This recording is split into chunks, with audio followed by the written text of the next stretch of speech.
जय श्री हरि। एक बार बोलो सियावर रामचंद्र की जय, पवन पुत्र हनुमान की जय, रामायण मैया की जय।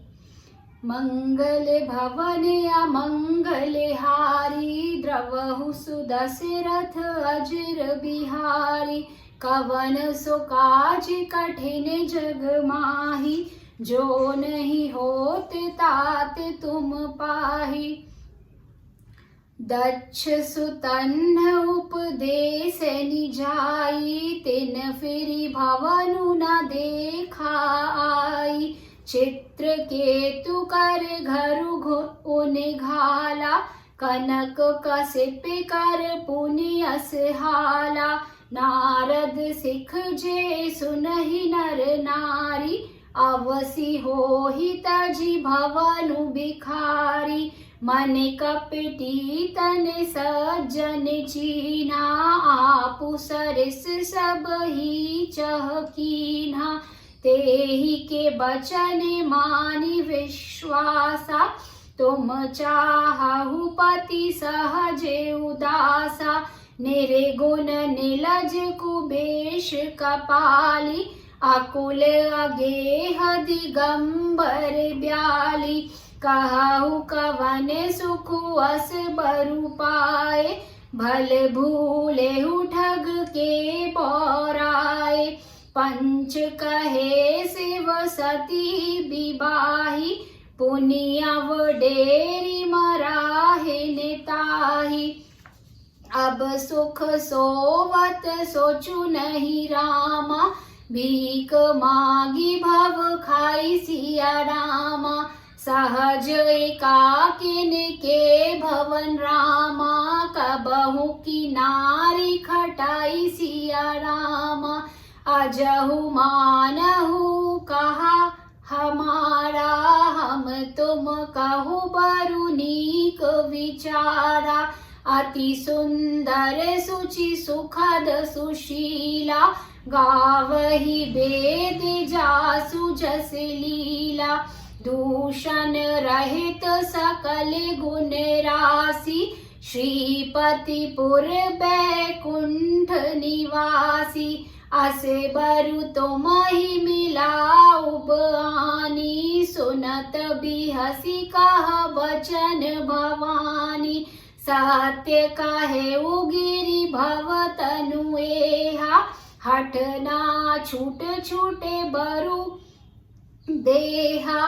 कनकउ पुनि पशान ते होई, जोरेहु सहजु न परिहर सोई।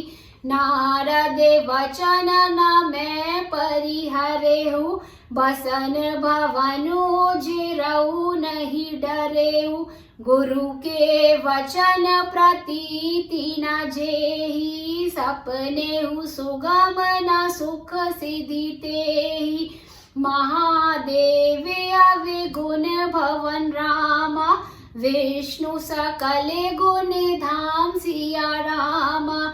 जेहि कर मनुरम जहि रामा, सन तेहि तेहि सन काम सिया रामा। कवन सो काज कठिन जग माही, जो नहीं होते तात तुम पाही। एक बार बोलो सियावर रामचंद्र की जय, रामायण मैया की जय, पवन पुत्र हनुमान की जय। आइए अब जानते हैं इसके अर्थ को। उन्होंने जाकर दक्ष के पुत्रों को उपदेश दिया था, जिससे उन्होंने फिर लौटकर घर का मुंह भी नहीं देखा। चित्रकेतु के घर को नारद ने ही चौपट किया। फिर यही हाल हिरण्यकश्यपु का हुआ। जो स्त्री पुरुष नारद की सीख सुनते हैं, वे घर बार छोड़कर अवश्य ही भिखारी हो जाते हैं। उनका मन तो कपटी है, शरीर पर सज्जनों के चिन्ह हैं। वे सभी को अपने समान बनाना चाहते हैं। उनके वचनों पर विश्वास मानकर तुम ऐसा पति चाहती हो, जो स्वभाव से ही उदासीन, गुणहीन, निर्लज्ज, बुरे वेश वाला, नर कपालों की माला पहनने वाला, कुलहीन, बिना घर बार का, शरीर पर सांपों को लपेटे रखने वाला है। ऐसे वर के मिलने से कहो तुम्हें क्या सुख होगा। तुम उस ठग नारद के बहकावे में आकर खूब भूली। पहले पंचों के कहने से शिव ने सती से विवाह किया था, परंतु फिर उसे त्याग कर मरवा डाला। अब शिव को कोई चिंता नहीं रही, भीख मांग कर खा लेते हैं और सुख से सोते हैं। ऐसे स्वभाव से ही अकेले रहने वालों के घर भी भला क्या कभी स्त्रियां टिक सकती हैं।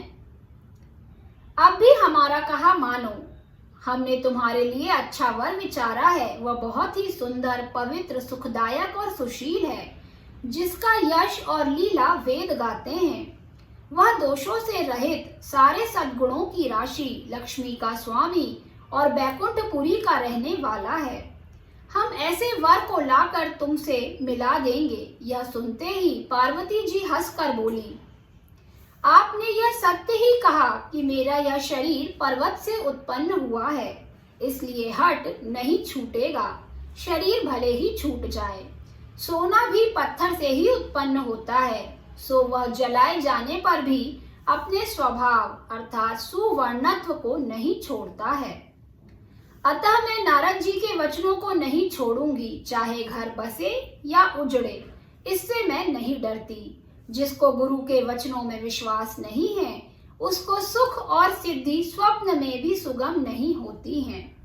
माना कि महादेव जी में अवगुणों के भवन हैं और विष्णु समस्त सद्गुणों के धाम हैं, पर जिसका मन जिसमें रम गया, उसको तो उसी से काम है। एक बार बोलो सियावर रामचंद्र की जय, रामायण मैया की जय, वृंदावन कृष्ण चंद्र की जय। बोलो रे भाई सब संतों की जय। नमः पार्वती पते हर हर महादेव।